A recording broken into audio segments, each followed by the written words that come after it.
Pappaji, we're trying to make a film about your teaching. How can we make a film when you say you have no teachings?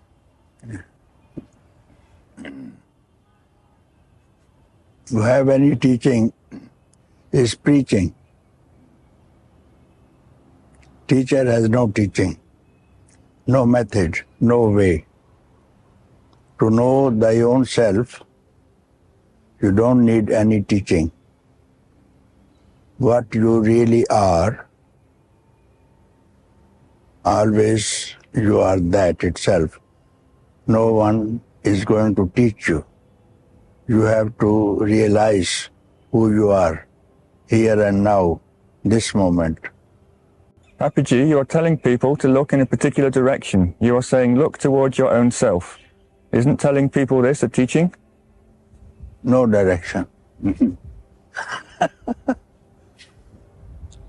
If they don't look any direction, looking at any direction is abiding to any direction, to any object.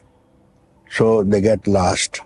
So if they do away with all directions, no concept of any direction in their mind, then they will know what they have been really, and they will know that they are that itself, which they have been always and would be. Do you regard yourself as a guru, Pappaji? No, not at all. I never declare I am a guru. But what about all these people who are coming to you, Pappaji? The ones who think that they are your devotees. Are they your devotees? When there is no guru, there is no question of any devotees. They come to see me. I welcome them. Whosoever come, I welcome them. If they don't come, wish them good luck. When they leave me, farewell. Be happy wherever you are. Pappaji, you encourage everyone who comes to you to look for their own self. What motivates you to do this? My own happiness, because they are sleeping and they are suffering. When the treasure is within them and they are suffering, everybody, all the human beings of this world are suffering and finding peace and happiness in the objects, and this has turned out in the end pain and suffering. There is no object in the mind, no person, no thing, no concept that can return you happiness and peace of mind. So I just tell them, give them this information. Don't look here, there, anywhere. Peace is within you and within the heart of all beings. So you keep quiet, don't look anywhere, don't allow your mind to abide anywhere, and you will see that it is peace, happiness itself. That is the fundamental truth, and every being in the world is happiness itself. Pappaji, I think that most people who come to see you would say that you're giving out something more than information. Almost everyone who comes to you feels that there is some power, some grace in your presence, and that this power and this grace enables them to find out who they really are. Do you have any comment on this? Definitely, I am pointing out at their own self, which is the fountain of the grace, of love, of beauty. Here rises the love and peace also. Just point them out. Look within yourself for 1 second, and you will not search, not find. You will see that you are peace itself. Just point out, you see. People who are sleeping, it's better to wake them up, because in the dream they're suffering, and in the dream this is only a projection, what they're suffering for, seeing a tiger, a robber pouncing on them, but actually this is on their projection. So stop all the projections and you will see the dream was a dream. It was not a reality. So whatever you see, it's a dream. Wherever there is an object, wherever there is a seer and the seen are objects and subjects. And if you get rid of it somehow, of this relationship between object and subject, what's left?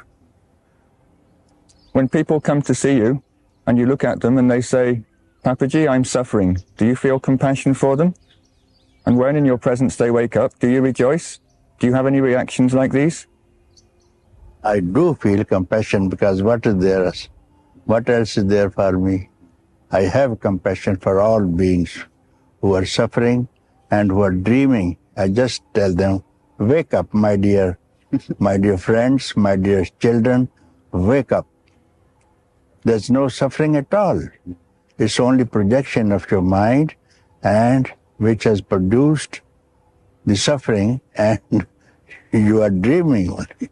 Wake up from the dream and all the suffering will end. Can we talk about something different now, Papaji? Could you tell us the story of the Japanese professor with one lung who couldn't stop laughing? I think that's a very good story about your teaching. Can you tell the whole story?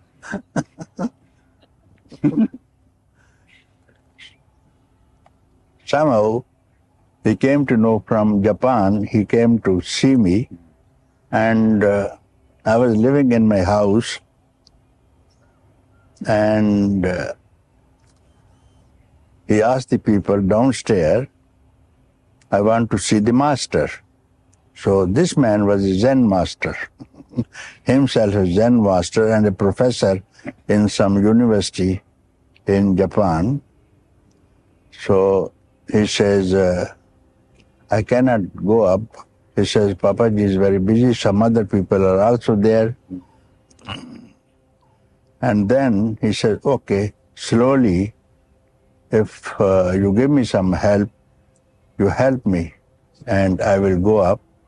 And there are many, steps are not many, and they are not very high. So somehow we came, I made him sit in front of me. But what was going on? Only laughing. Only laughing. So he was a Zen background. So I was not teaching, only laughing. Everybody was laughing, and there were people from about 30, 32 countries, Westerns, Indians also. So they were laughing, and then he also started laughing. So he laughed and laughed. There was no particular talk. So then there was a time for the lunch, and lunch was on the ground floor. So everybody came and lunch was served to him. And then he spoke to some people. He was on one lung. He was on one lung, and one lung was taken away. And the doctors told me, you have not to laugh, and you have not to go up anytime. And when I came down and when I laughed, I thought my other lung has been replaced. I feel, and then he was feeling actually that his lung was replaced. And then he was all the time laughing and laughing. He didn't have any questions. So he returned back, he said, I will invite you to Japan. But I said, I'm going to Venezuela. Then he said, I will send one of my students again, not only I will send you a ticket or invitation. I will send you one of my best students. And his student came when he returned from Venezuela and some other countries. Then he said, when he returned from Lakhnau, and people asked him, what have you brought from Lakhnau? What is the teaching of Punjaji? Then he started laughing. What is the teaching? Laughing. and dancing also. I think people who attended their satsang still remember, never any satsang has taken place in Lakhnau. And teaching was only laughing.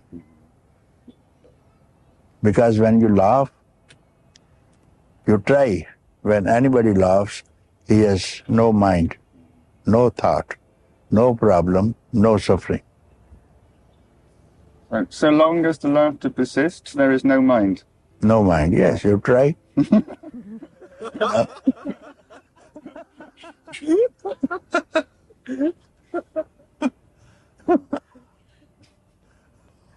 You see, people, those who don't laugh, they have got mind and they look very serious and many problems also. So they have mind because for any problem, suffering, you need mind. It's the mind that suffers. So you laugh away. Any problem comes, you laugh away. And it goes away, it runs away, it flies away. So laughter is a response to the absence of pain and suffering. Would you say that? What do you say? When all the mental problems go, then spontaneously laughter arises. Of course, yes. Only man who has got rid of all problems, he laughs, he dances. All problems, he has only to dance and only to laugh, you see. There was one saint, he was living on the top of a mountain, midnight, full moon, and he started laughing and laughing. All the people of the village woke up. What happened to this monk? All they went on the top of the hillock, asked him, sir, what happened? Oh, look, there's a cloud, there's a cloud. Many people see the cloud, but who laughs? It is for the one who has no mind. Anything he will see, it gives him occasion to laugh. Because he becomes that thing. You see, at that time, cloud is there, and moon is behind, and this is enough to laugh. Yes. So when you see the world, Papaji, you think it's a big joke. Are you laughing at it all the time? I only joke. What else? I don't study any sutras. I have never studied any sutras, nor I refer to any sutras. I make joke only. People in the West are being continuously bombarded with spiritual advice. All kinds of groups and teachers are saying, join us and we will give you happiness. What exactly is different about your message, and why should anyone believe it or listen to it? They advise the people to destroy them. And I tell them to reject those teachers and preachers and come to me. I will give you good advice. Don't listen to anybody's advice, neither to my advice. Peep within you and listen to your own voice. What do you hear? Don't listen to any advice, because any advice belongs to the past. Any advice, some advisor has been reading this advice from some book, heard from someone.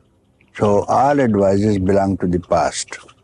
So there's no advice to know thyself.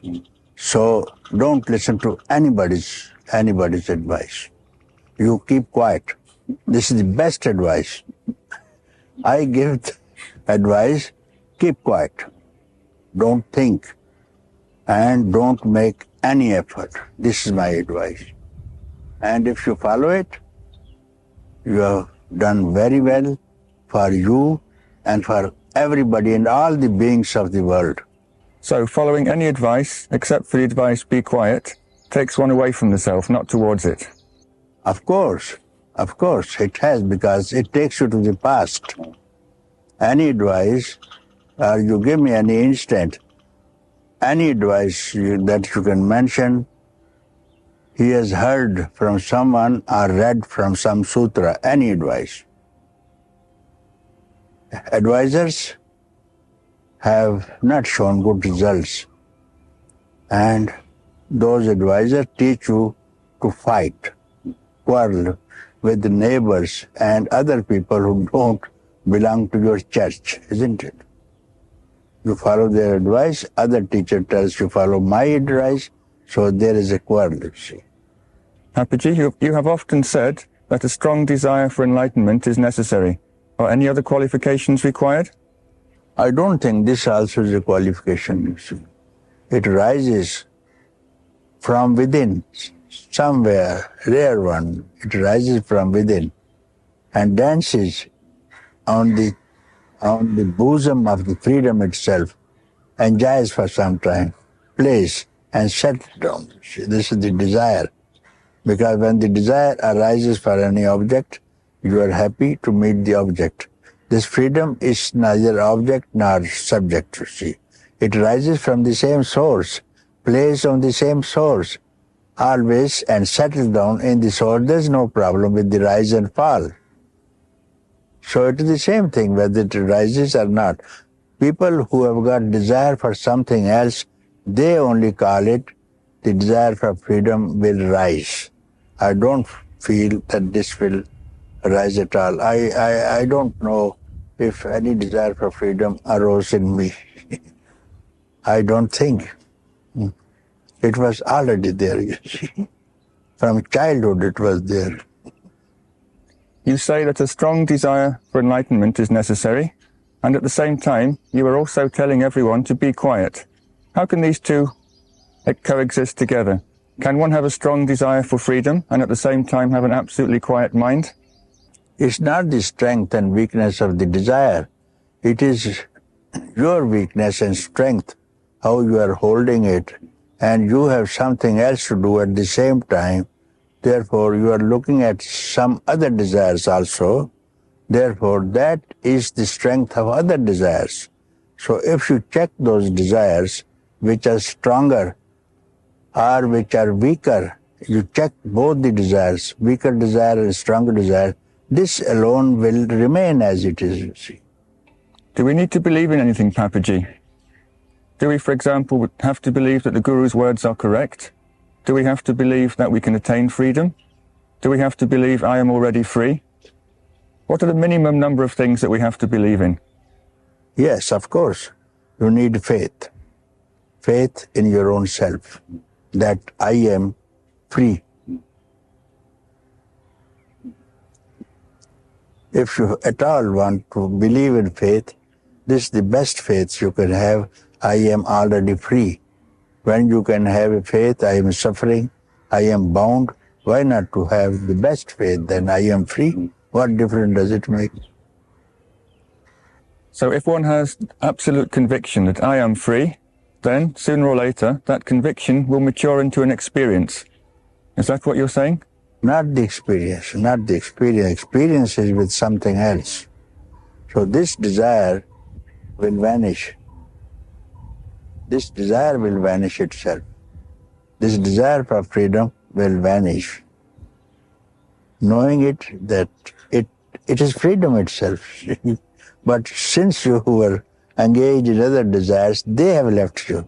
So it remained what it was. Papaji, I've heard you say on innumerable occasions that enlightenment is something which is very easy to discover. And yet, at the same time, I've also heard you say, also on innumerable occasions, that the number of people on this planet who have fully woken up to their own reality can be counted with one's fingers. If it is such an easy thing to discover, why do so few succeed? It's so easy because you have not to work for it. It's so easy, you have not to go anywhere. You have not to go anywhere. You have to stay quiet. Therefore, it is very easy to attain freedom, is very easy, but it becomes difficult. The people say difficult because they are otherwise engaged. So to give up their attachment to other things is difficult. Not the freedom is not difficult. To disengage yourself from other attachments may be difficult. That you have to decide. once upon a time, now, or next life. In order to succeed, Papaji, is it necessary to have a master who is himself spiritually realized? Absolutely. Absolutely. Otherwise, how to know that you are on the right track? Many people in the West, Papaji, have spent a long, long time looking for a realized master. What advice can you give them? How would you advise them to conduct a search for a fully enlightened being? They cannot find a true master, cannot be seen by the eyes. Therefore, if they try to see by their senses, they can't make a good judgment, because master is beyond the senses and beyond any judgment. When you want to be free, this freedom itself is there which you need. But you do not depend on the freedom itself. And you don't understand the language of freedom, the language of emptiness, the language of love, because you have sold yourself to other objects. You don't understand this thing. So if you are very intensely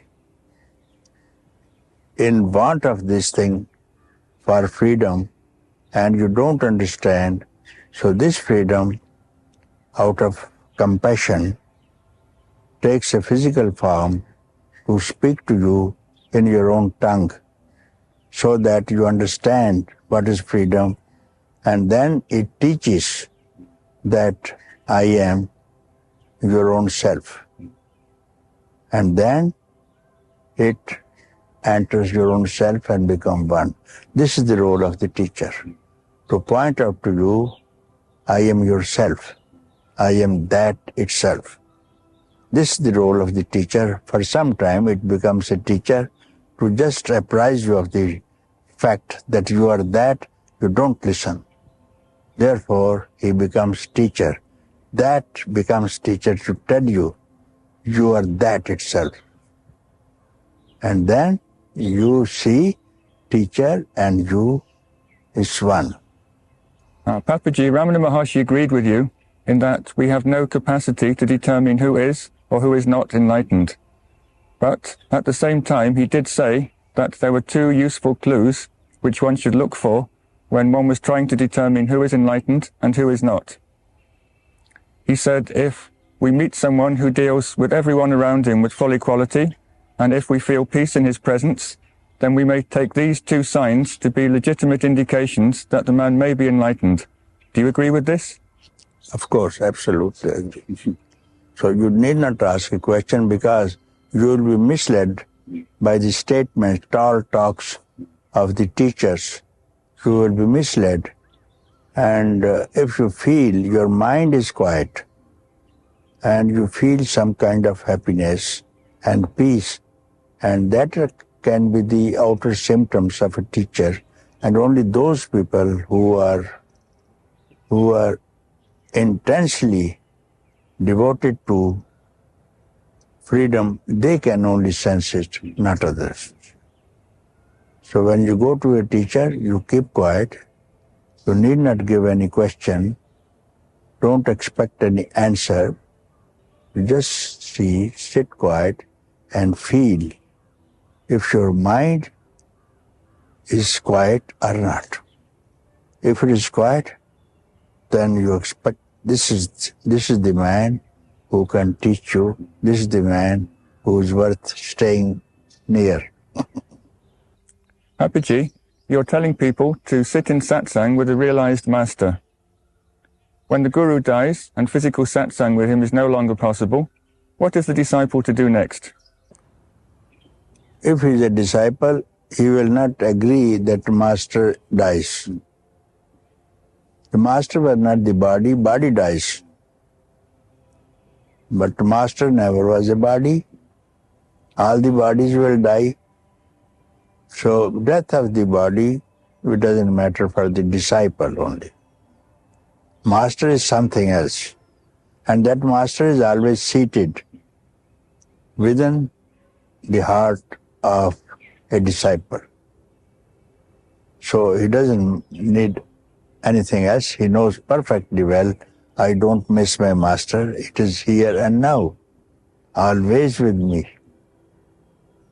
So this is the relation between master and the disciple.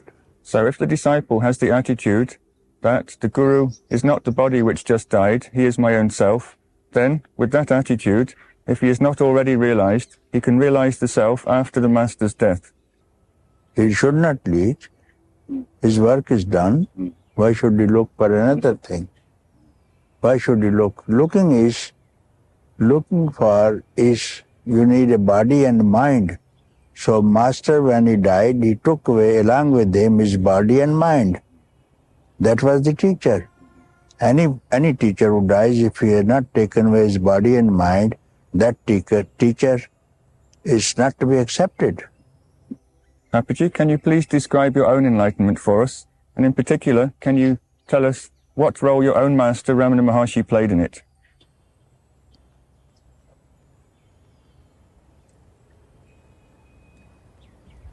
It's a long story. Will you tell a short version?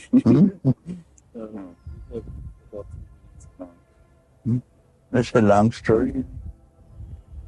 How to begin?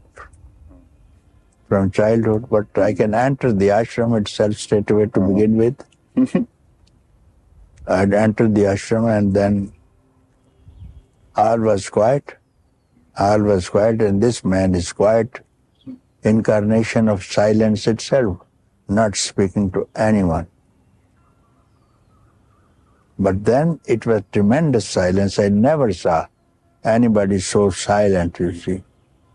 So the people who go there, their mind doesn't enter the hall. He sits quiet and silence was there. So what he taught was to keep quiet.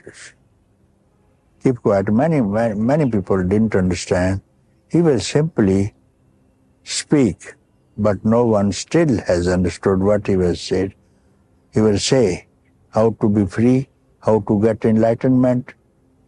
And sometimes he said, you need grace, and many times. But most of the time, he said in Tamil, Sumnair, Sumnair. And now people do not understand the meaning of this, but it struck me the meaning. Sumnair later on I asked for. Then he said, what you are doing, you don't do. But I kept Sumnair means keep quiet. Sumair. I use this word of. The best teaching is keep quiet. And if it's very strong, comes from that quietness itself with authority, immediately it works, you see. It has to work, you see. It must come from authority, you see.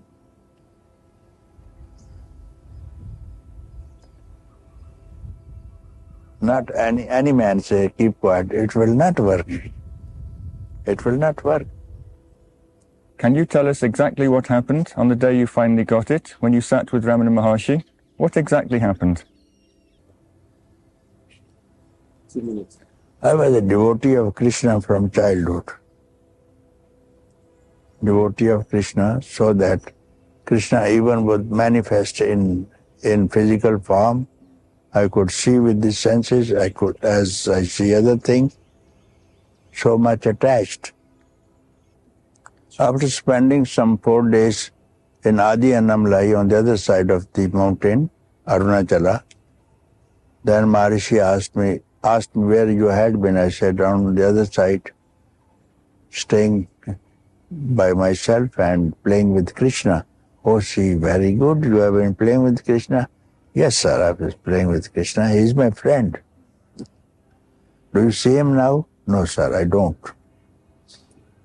So he said, what appears and disappears is not real. Is not real. The seer remained. You saw him, he disappeared. You remain, same seer. Now you are here also. Seer remained. Now find out who the seer is. So it was a word only, no? It was a word. But then it struck me. I became the seer, you see. I became the seer. So whatever word I often say in satsang also, whatever you hear, don't hold the word, go to the root of the word, you see. Then instantly you will get, when you say the word freedom, desire for freedom, you immediately go to freedom itself. And when someone speaks about some other object, let us go to lunch, you speak of food. So you are one with the food. Only why trouble with the freedom? When we speak of freedom, we must be one with the freedom, smell freedom, enjoy freedom, you see. But this doesn't happen. For other things, everything else, we understand. The word takes us to that place. Many people in the West, Papaji, will have done some form of meditation. Many of them will have practiced very intensively for many, many years. I have heard you say on many occasions that doing meditation will not bring about enlightenment. Can you please explain why you think this is so? First of all, meditation is just to fatigue your body and mind so that you get fed up and find there may be something else. There may be something else, so he will be in search of a teacher. Then he will not tell him to meditate. He will tell him some unique method. He will tell him, keep quiet. He will not tell him to do anything. Doing and not doing is not the work of a teacher. It is for the preachers. You have to do this and you have not to do this thing. Teacher has no teaching, no do's and no don'ts. He tells you, keep quiet. That's all. There can be nothing else that the teacher can say. And this is going to work. And this could be the best teaching that the teacher could give. If you listen to him, as I was telling, if he says, keep quiet, not only you hear, but you become quietness, you see. What is the trouble? And you see in satsang also, listening also, when I tell them, inquire, investigate, who am I? And they say, we can't do it. We can't do it. We have been doing and we are in trouble, in tension, headaches. So they are otherwise engaged. So therefore, some rare one gets at it. And I do not know why. I cannot give you anything on my own, why it is not working. Why it's not working, you see. And if you keep quiet, you will fall in love with it, you see. After all, everybody needs happiness and peace, whatever they are doing. And there can be no happiness, no peace, no love, no beauty anywhere else, in any other object except this, here and now. Therefore, you don't need any meditation. Because meditation, you need mind to meditate. You need mind to meditate. Therefore, the result of any process has to be mental. Then you need body, such and such posture, hand to be planted this way, mudra to be kept this way. So it is going to be physical. So any physical activity gives you physical result, mental result. Any good idea that attracts you, sounds good, you follow it. That could be mental or intellectual ideas. Then the result will be intellectual. Not shun all these ideas, you see. Physical, mental, also spiritual, you see. So if you get rid of all notions, what you have heard, and ideas, then you are emptiness itself. Many people have tried to be quiet, to be still, and they haven't succeeded. What are they doing wrong? Give up the intention to keep quiet. If they can't keep quiet, give up the intention to keep quiet, then what will happen? You often ask people to ask themselves, who am I? Why does this work when everything else fails? Because this is not a method. This is not a method. Other methods are just clipping the branches, but this is striking at the root of the mind, not the branches, you see. Branches will grow again, you see. So this is striking at the root, uproot the mind itself, and this inquiry uproots the mind. When you inquire, who am I? So it strikes at the root of the mind. There's no mind at all with this inquiry. I is the mind, you know. And now you are questioning. I is questioning to I itself. No one has ever questioned. Who am I? No one. Who are you? Who is he? Who is she? Who am I? No one ever has questioned. Therefore, it's the first time one can ask. So it's striking at the root of all creation, you see. Not person, striking the root of the creation. Then there will be no creation at all, and no creator also, and no beings also. It strikes to that depth, you see. Many people have asked themselves, who am I? And didn't get the right answer. Mind still remained. Should they keep on asking till they get the right answer? No, only once. I say only once. Only once. It has struck there. It is stuck there at the right point. When you say, who am I? It is stuck at the right place. Don't expect any answer. This expectation, he must get rid of this expectation or intention for any answer. So therefore, this question is not to get answer. This question is like this, to merge a river merging into the ocean. So it doesn't go into the ocean to remain a river. It's merged now. Like this inquiry, who am I, is merging into the divinity, self, emptiness itself. So he has to keep quiet and see what happened. But after this inquiry, he must not wait for the answer.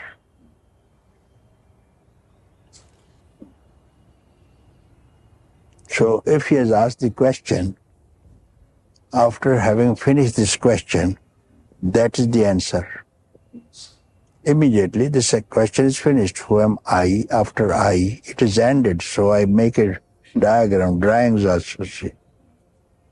After this, what is this after I?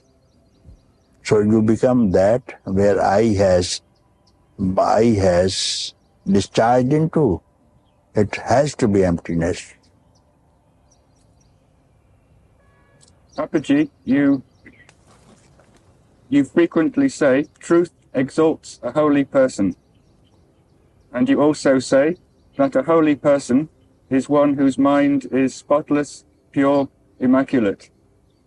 And yet at the same time, you never ask anyone to make their minds spotless, pure, or immaculate.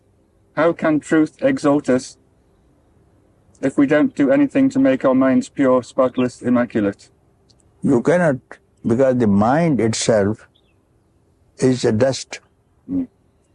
So you cannot clean the dust with the dust. So if you have a mirror, it's dusty mirror, and you want to clean it, you bring some kind of dust and put another layer of dust. This is cleaning the mind, another dust. So anything doing, any other method, you want to clean the mind with some yoga, or with some bhoga, or with some meditation, or whatever it is. So it is putting another dust on the mind. So what I say is keep quiet means is removing the mirror itself. so that no dust can alight anywhere. So this is holiness, I mentioned. So that the truth exalts the holiness. And now you are holy. Remove the mirror. And if you are a mirror, your face will be reflected. So this is a spot. With this spot, you are not holy. It's a reflection. How to remove the reflection? If you throw away the mirror, this reflection will return back to your original face. So if you throw away the mind for 1 second, this thought of holiness will reveal itself, merge back into the holiness. Therefore, truth exalts a holy person. Therefore, you have to be holy. How to be holy? Remove the mirror. Remove all reflection which you are seeing in the objects, which is the dust. The people who are watching this program, Papa, can you tell them what is preventing them from being aware of who they are right now, at this instant, while they watch you? They may not be watching me. May be watching something else, you know what they're saying.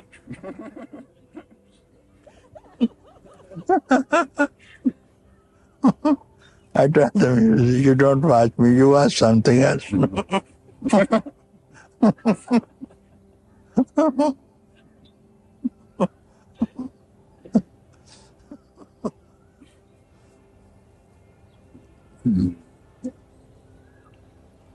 Most people, Papaji, they think that enlightenment is something which can be achieved after a long period of arduous preparation. What is wrong with this belief? This is wrong from the first instance. It's wrong. This is belief, no? Why should you believe? Any belief is wrong. Why should you believe? Do you need any belief that you are David Godman?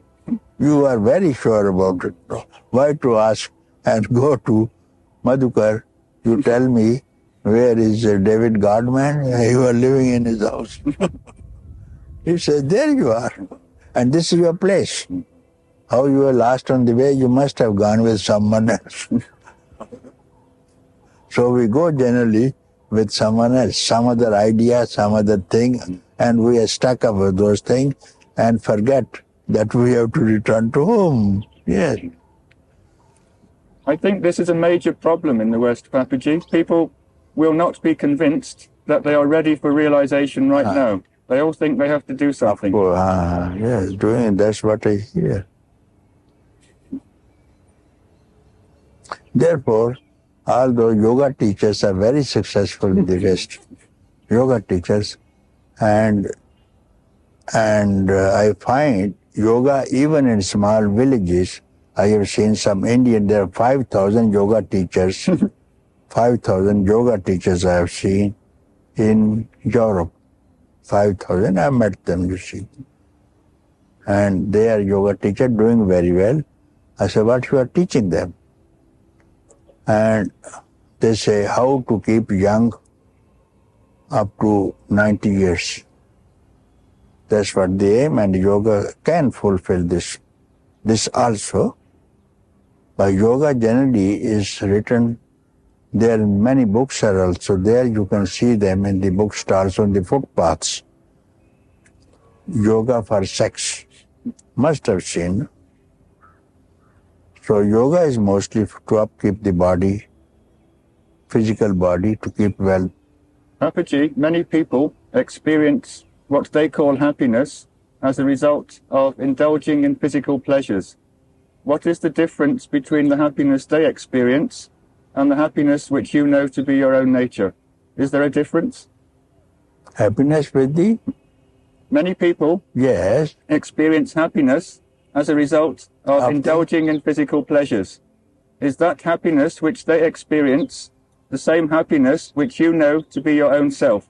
Or is it a different kind of happiness? No. To be your own self is the only happiness. All other happiness is is to fatigue yourself and find out this is not the happiness. Because after that they will, if you again repeat that same process, it means that thing, that place has not given you happiness, therefore it wants to be repeated. So I'm not talking about processes, Pappaji, I'm talking about the result. If I am suddenly very, very happy as a result of doing something, is my happiness the same as your happiness, or is it different? Happiness is one. Happiness is one, but when you attribute it something which is not abiding, then it is different. Your happiness, when you say my happiness and your happiness, then it is not that happiness which I point at. I point at just happiness, not my happiness and not your happiness. And the difference only is that you are using my and you. If you remove you and me, then no difference. What about states such as ecstasy and bliss? Are they mind experiences or are they from the self? Ecstasy is a state of mind. For some time it will state, sometime it will stay, and then it will again dwindle and return back. Ecstasy, you see. Many people get into ecstatic states listening a poem, a poetry, some singing song, or some with other things, you see, get into ecstasy and it goes away. This depends upon the circumstances, but bliss, when you have bliss, is not that also. Not even bliss. Not even bliss, but bliss can be attributed to dawn. Dawn before the sunrise. There's a dawn and you know very well now sun will arise. Sun is not there, but something shows now is dawn, you say. So when you feel some bliss and you are not attributing to something else, so you are now focused, seeing the dawn. Now it is the east side, sun will rise. So your focus is entirely on the east, on one particular point where you see the dawn, because dawn is not in the west, you see. Therefore, when the bliss is coming, you go on focusing on the bliss, and so that you become one with the bliss. And then this bliss also is rejected. Bliss also is mental state. Do we have to reject it consciously, or will it happen automatically? Happens automatically. Automatically. Because some people say that bliss is an obstacle to realization, and that the final experience is peace and stillness. And that this comes under yoga. Some yoga they mention bliss, you see. This is one of the koshas, you see. Physical, and then sensual, then mental, then intellectual, then blissful. Sheaths, they call it, kosha, you see. Annamaya kosha, and then pranamaya kosha, manomaya kosha, then vijnanamaya kosha, buddhi, vijnanamaya kosha, anandamaya kosha. So these are the walls. And then if you reject these, you are not to hold on to bliss also. And if you can reject and don't get attached to this thing, one by one, remove the physical body, remove the mental body, remove the prana body, and remove the intellectual also when your intellect is working, and stop the intellectual, then bliss will come. Bliss will come when the intellect is not working. So even bliss is come, don't get attached. The most yogis get attached with this thing. This is from the yoga method, you see. Yoga method, they describe koshas, you see. And then you get attached to this kosha and don't get attached permanently. Don't give up. Stay quiet. And then it will become that, and mind is now absorbing the bliss.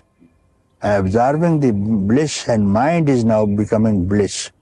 And now sometime it's not for the bliss to be rejected.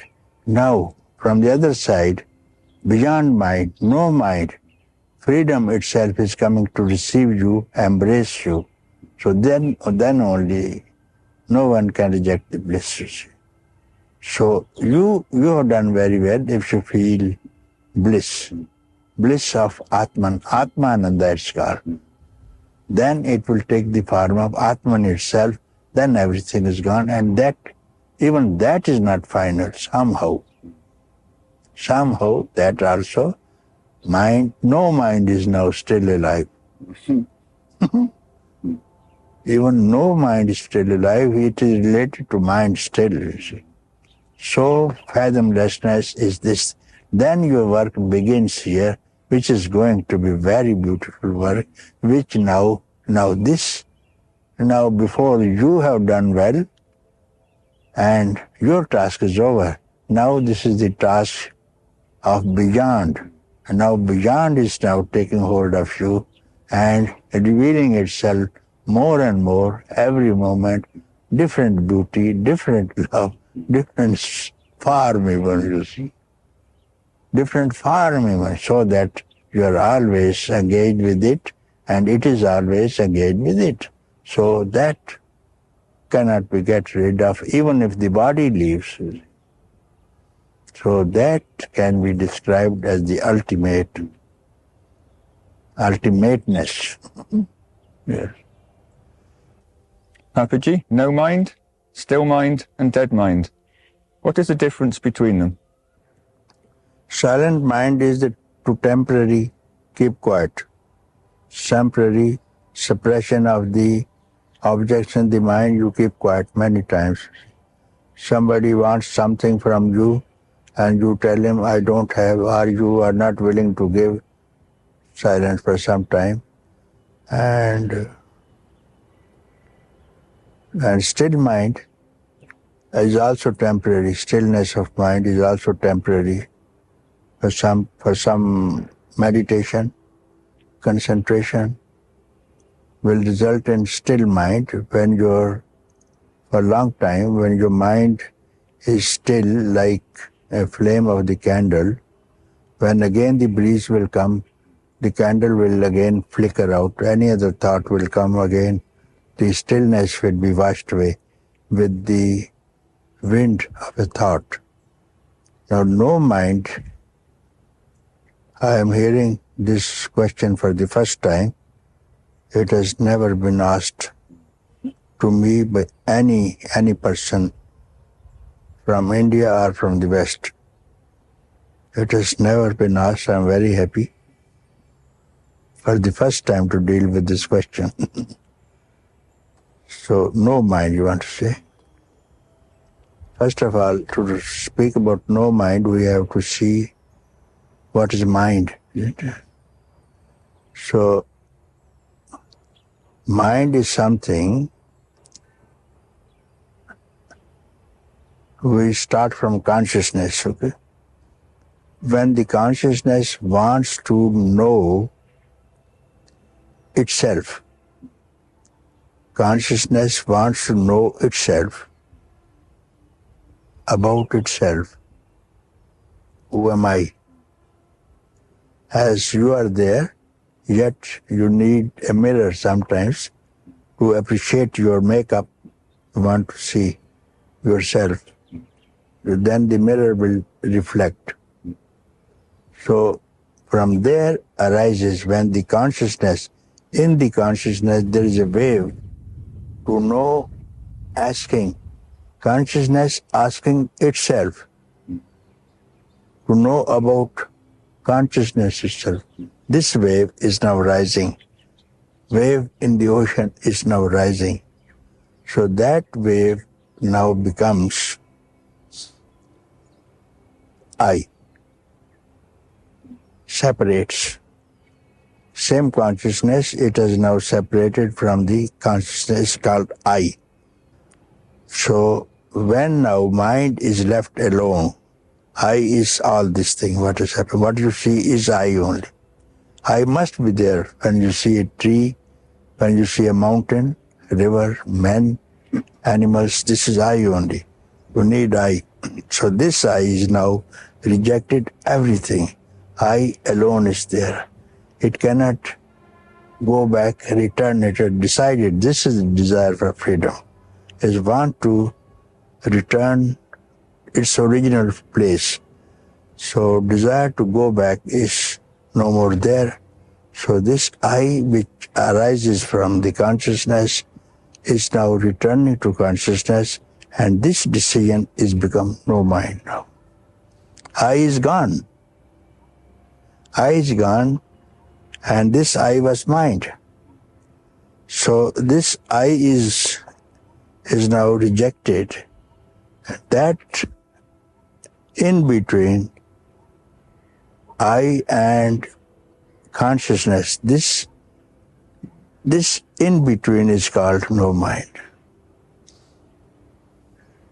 In between is called no mind, and that's when in between will merge into consciousness itself, then in between will become consciousness itself. As we have this cup, and inside ether, emptiness, space inside, outside also space. And we call it inner space, and this is outer space. Why? Because this form is called cup, name, form, length, breadth, diameter. So when this name and form is removed, this ether and this Mahat means greater ether become one. They were always one, and why we called inside and outside, why we called freedom. So from this point of view, I call the inner space is now separate than the outer space. Why? Because name and form. And this name and form is I. When this I goes, this wall is removed, this becomes this. Still, remembrance will be there. Remembrance of no mind is there because you are coming from mind. So now I have no mind. So gradually, slowly, for a long time, how it happens, I do not know. This no mind merges back into beyond. So now you have no mind to work on your own account. You are simply being graced and picked up and obey what it is doing, and you are not doing anything.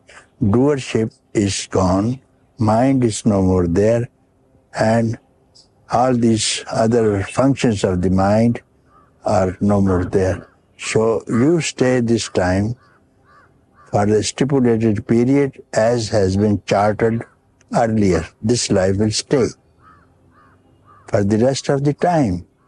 And some people cannot stand the shock of freedom more than 21 days. That is stated in the books.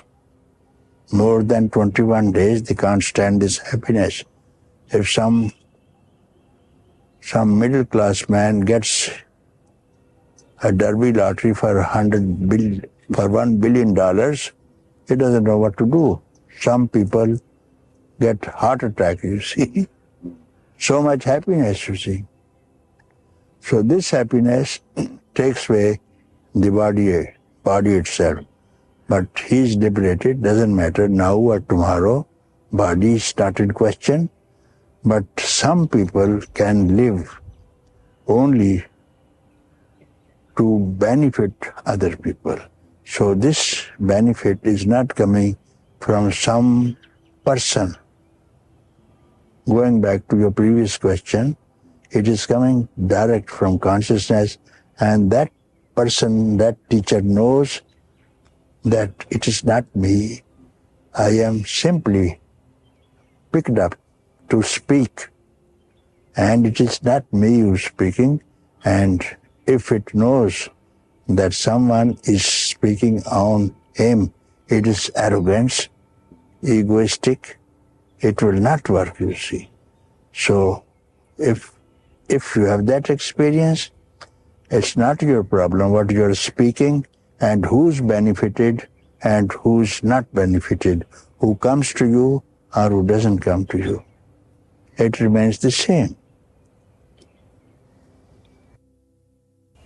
Has consciousness ordered you to teach, Papaji? Is that what you were saying?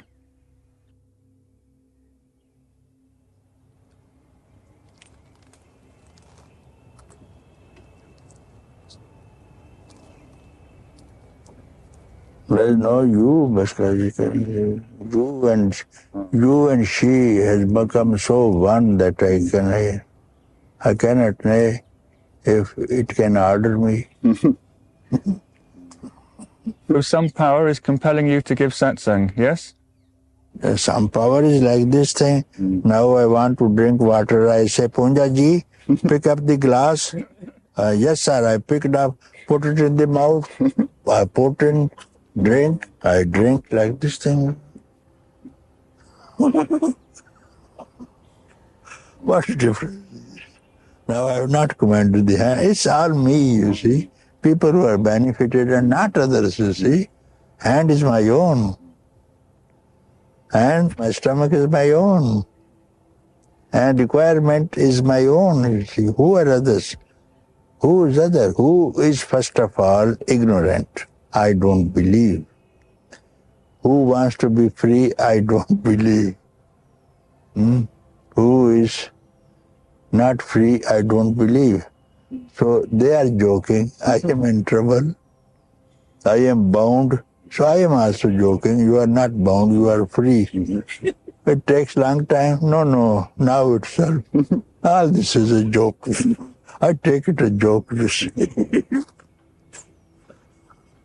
I am a bound is it not a joke? Because they don't show me the chains, nor the fetters, nor the prison. What kind of jail is this thing? Simply this. So it's a big joke. I enjoy this joke. So when you look at people in satsang, Papaji, you don't see unenlightened people at all. You only see enlightened people. Is that what you're trying to tell me?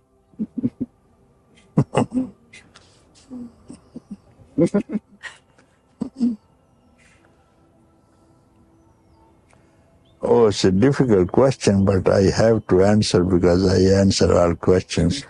First of all, I all absorb them and give them seat in my heart. In my heart, you see. As the lover gives seat to the beloved in his heart, always seated. So I open here. You all sit in my heart and we will speak together. Yes, sir. You are not apart from me.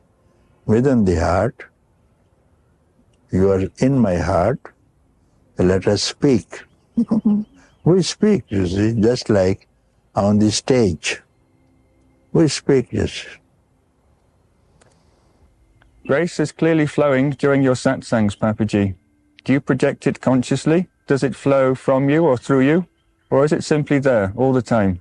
From grace only. Grace has to come from grace. Wave has to come from the ocean. Grace has to come from grace, ocean of grace. It seems to flow very strongly in your proximity, though. It seems to flow very strongly in your proximity. I don't know.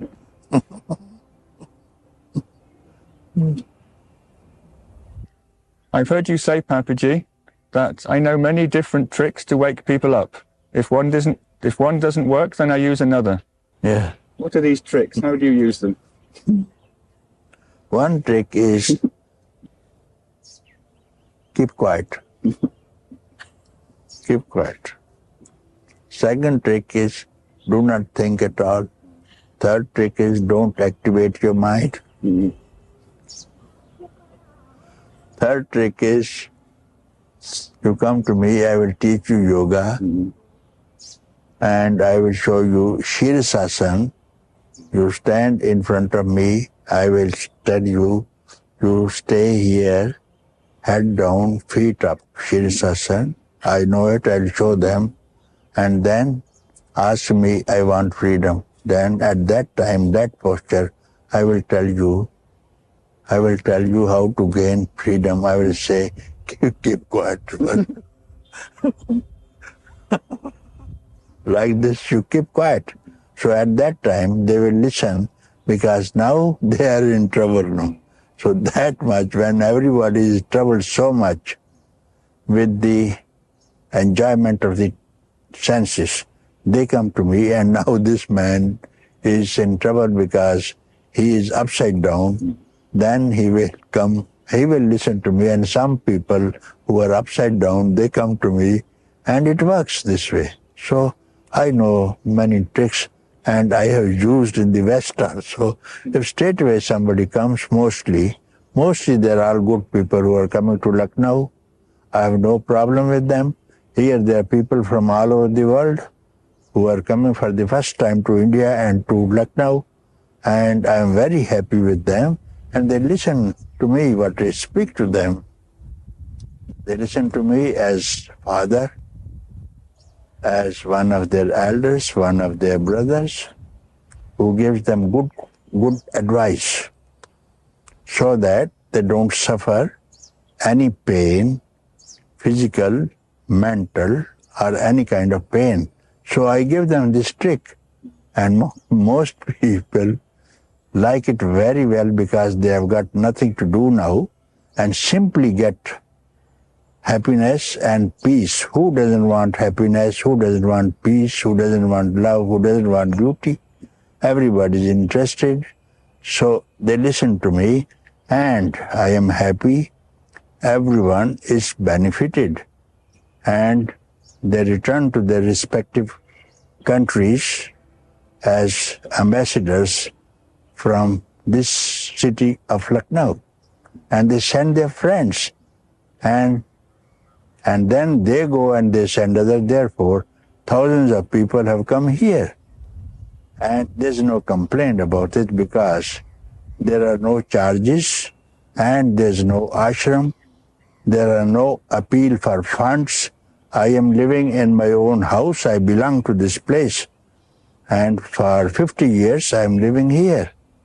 Some years I've spent abroad, traveling the world, and now my old age has compelled me to stay on here. That's why you are here. Otherwise, I was going to your doors. I didn't trouble anyone, you see. So now people are here. I'm very happy that some message of peace is being spread, which we need very badly. 2,600 years before it happened, and it was India who sent the messengers of peace all over the world in the form of Mahendra and Mitra, Ashoka's own son and daughter, and other people who have gone even to China, Japan, Korea, and other countries, you see, right from Burma, including Afghanistan, you see. So there was tremendous peace in the world. So let us resolve again to send this message of peace, and again from the same place. Buddha also belonged to this state. You see, I am very happy he belonged to this state. And again the message is being sent from this holy state. So this is all. You can have peace in the world, and you can enlighten yourself. And this enlightenment itself is a message. When you go back, you may speak or you keep quiet. It will work. Your friends will ask you, what happened? You keep quiet. Again they will ask you, keep quiet. That's all you do. Pappaji, many people have heard you say, I have not given my final teachings to anyone. What are these final teachings, and why are you not giving them out? They are not worthy of it. No, nobody is worthy of it to receive it from. Because according to my experience, everybody has proved arrogant, egoistic. With the result, many people are suffering. Many people are suffering. Now another trial I am making with this recently. I will see what happens.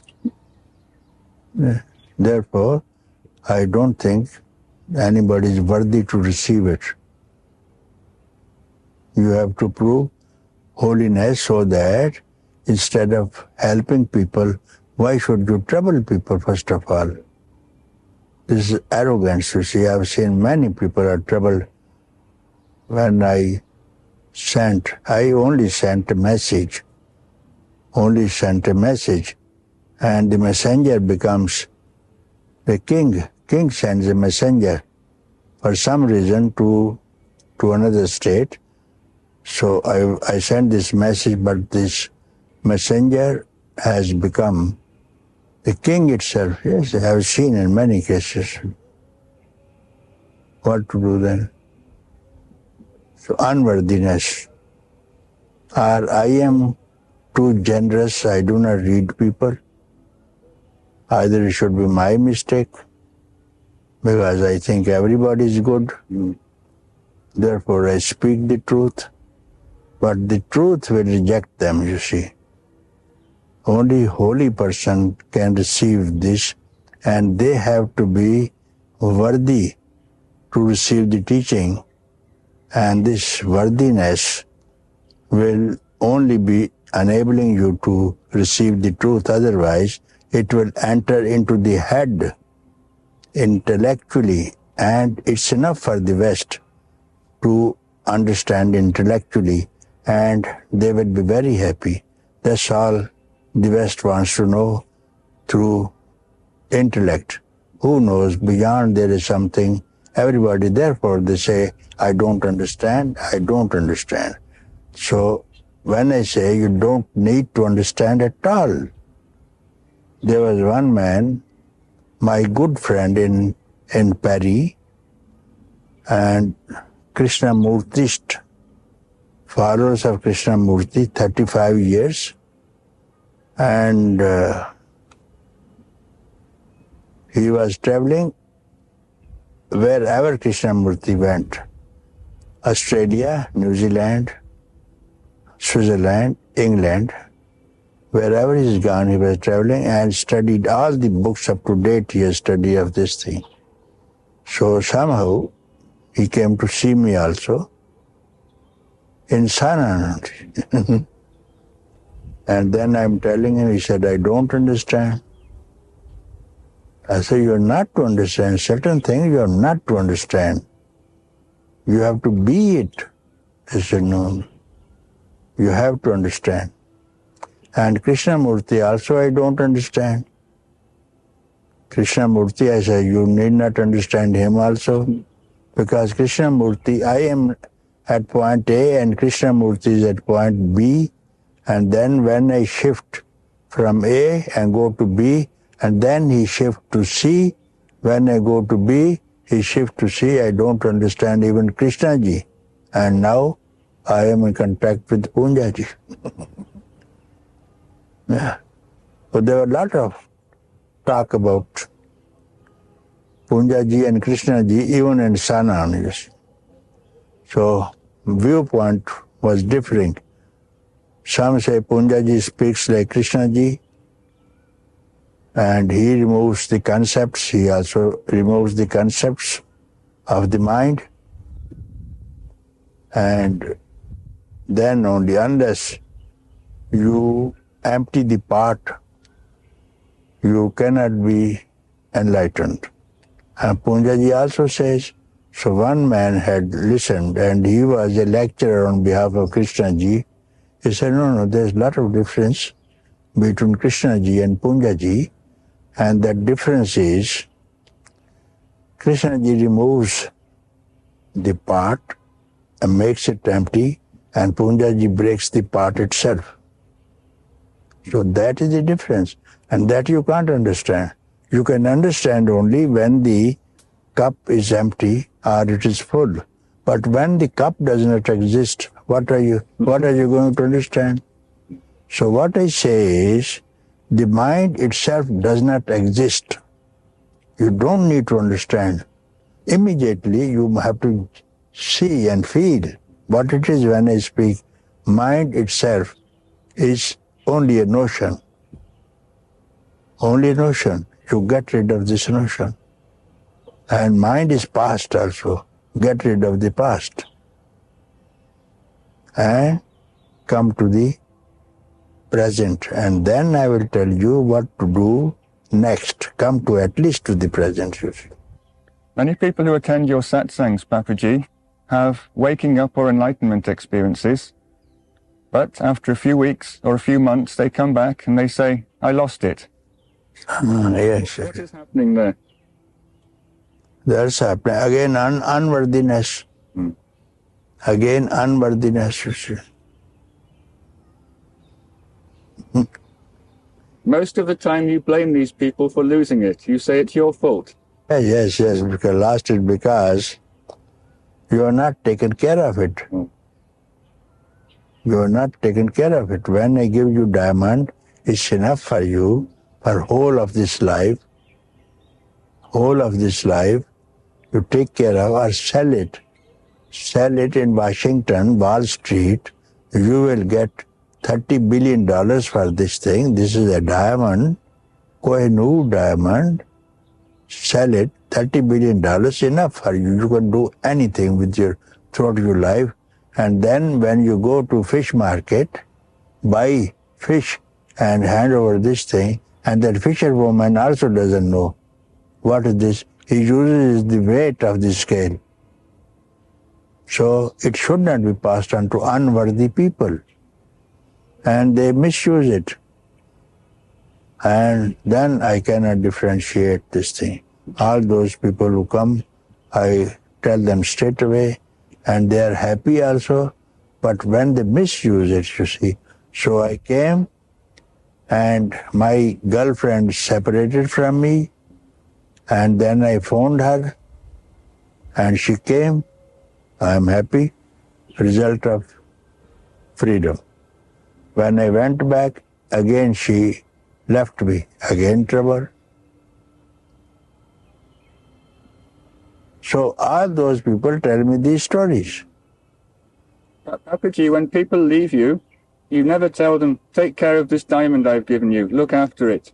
You only blame them when they come back for having lost it. No, not all of them.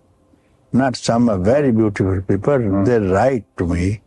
They write to me, I am keeping it. This precious gift I am still keeping. Not only keeping it, I am distributing to others also.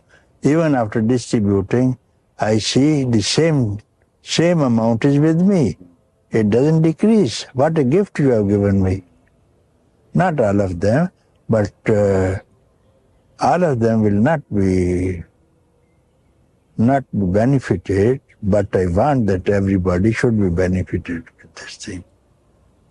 But many are, this result is very good because I look to the other ashrams also, and I know the result which here is being happened by someone, somehow, is quite satisfactory.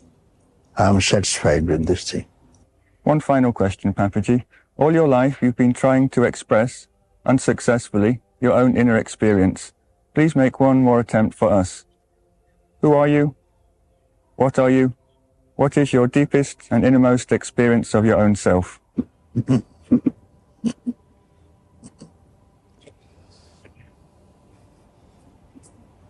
Very easy reply is, I am your own self. I am your own self. And this is truth. How can it be? I am myself only. I am your own self and the self of all the beings that exist and that have to exist.